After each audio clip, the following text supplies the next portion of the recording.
Pengacara kondang Hotman Paris Hutapea menyarankan Julita alias Tata, korban pemukulan yang dilakukan oleh oknum DPRD Kota Palembang untuk tidak berdamai dan lanjut terus sampai ke pengadilan.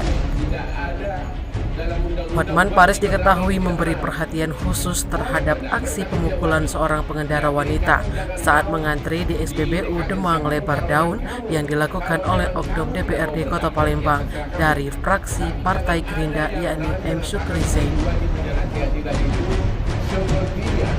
Diketahui M. Sukri Zain kini telah berstatus sebagai tersangka dan ditahan di Polrestabes Palembang guna penyidikan kelengkapan berkas sebelum dilimpahkan ke pengadilan. Hotman Paris menegaskan agar korban Julita tidak berdamai dengan M. Sukri Zain. Hal itu menyusul saat ini terdapat penyelesaian hukum dengan cara berdamai. Dalam undang-undang tidak ada wajib untuk berdamai, boleh berdamai tapi tidak wajib. Jadi Hotman menyarankan agar Julita jangan mau didekati siapapun kalau tidak mau berdamai.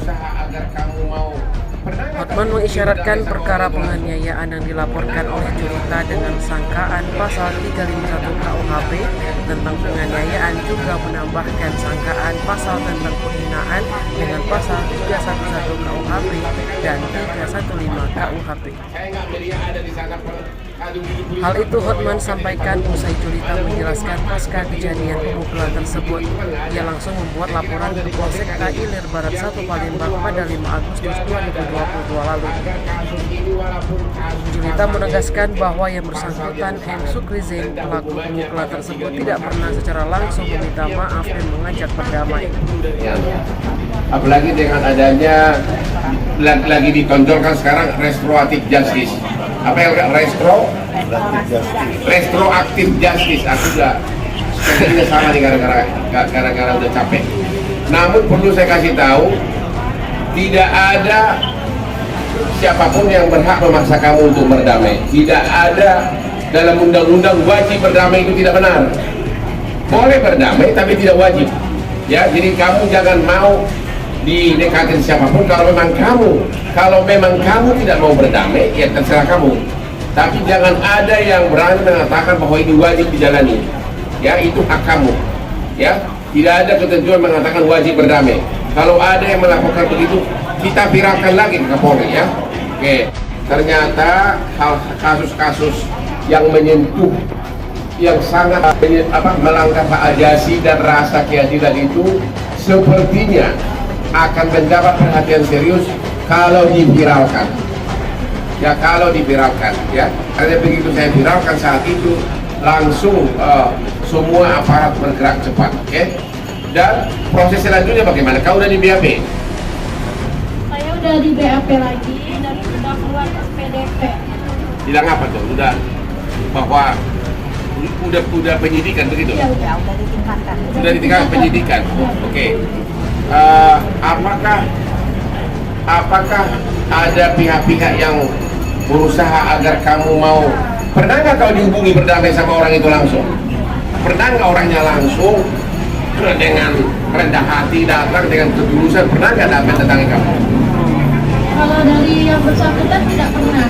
Tidak pernah. Yang ada polisi dari Polseknya yang menelpon saya, katanya ada anaknya yang pengen ketemu. Anaknya tapi bukan yang bersangkutan. Yang bersangkutan. Iya. Oke. Haknya dia untuk melaporkan 170, tapi kan yang bicarakan fakta. Saya nggak melihat ada di sana 170 itu kan pengeroyokan di depan umum. Mana mungkin mak-mak seperti ini mengeroyok? Dan di video itu kan nggak ada. Saya kira nggak usah dikhawatirkan ini. Yang kita perlu harus jaga adalah agar kasus ini, walaupun kasus pasalnya itu pasal yang sangat rendah hukumannya, pasal 351, tapi yang hikmahnya yang perlu dari sini, hikmahnya dari kasus ini. Bahkan kalau boleh saya melalui ini saya mau sarankan kepada Bapak Kapolres akan ditambahkan juga pasal apa penghinaannya kalau mengucapkan kata-kata ya, karena kata-kata yang bersifat binatang diucapkan sama ibu ini, saya kira mendingan ditambahkan juga pasal apa 311 ya bukan, kalau 315 ya akan ditambahkan. Jadi